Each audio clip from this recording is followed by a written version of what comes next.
సంవత్సరాలు గడిచినా కూడా విలువ పెరగటమే తప్ప ఎప్పటికీ తగ్గని ఒకే ఒకటి భూమి. జనాభా పెరుగుదలతో భూములకు డిమాండ్ పెరుగుతోంది.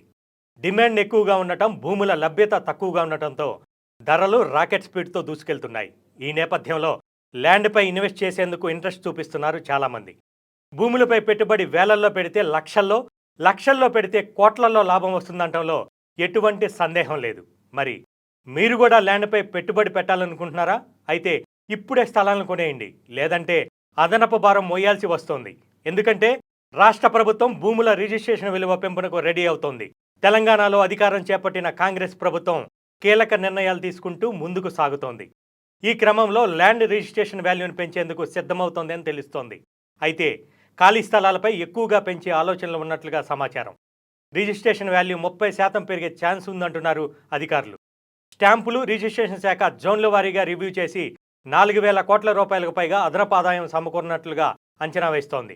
సీఎం రేవంత్ అనుమతిస్తే రిజిస్ట్రేషన్ విలువ పెంచేందుకు రూట్ క్లియర్ అవుతుందంటున్నారు అధికారులు. రిజిస్ట్రేషన్ వాల్యూ పెంచితే గనక ల్యాండ్ కొనుగోలుదారులకు అదనపు భారం తప్పదంటున్నారు నిపుణులు. ఇప్పటికే రెవెన్యూ శాఖతో పాటు స్టాంపులు రిజిస్ట్రేషన్ శాఖ క్షేత్రస్థాయిలో పర్యటించి మార్కెట్ విలువను పరిశీలించారు. మార్కెట్ విలువను పెంచాలని ప్రభుత్వం నిర్ణయించినట్లుగా తెలుస్తోంది. భూములు, గృహాలు, ఖాళీ స్థలాల ఓపెన్ మార్కెట్ విలువలు, పెంచాలనుకుంటున్న విలువలకు సంబంధించిన అంచనా నివేదికలను రెడీ చేసినట్లుగా సమాచారం. ఈ నివేదికలపై సీఎం రేవంత్ రెడ్డి రివ్యూ చేసి అనుమతిస్తే రిజిస్ట్రేషన్ విలువలు, మార్కెట్ విలువలు పెరగనున్నాయి. మార్కెట్ విలువ పెరిగితే ఇప్పుడే భూములు కొన్న వారికి లాభం వస్తుంది. కొనుగోలు చేయాలనుకునే వారికి అదనపు భారం తప్పదంటున్నారు నిపుణులు.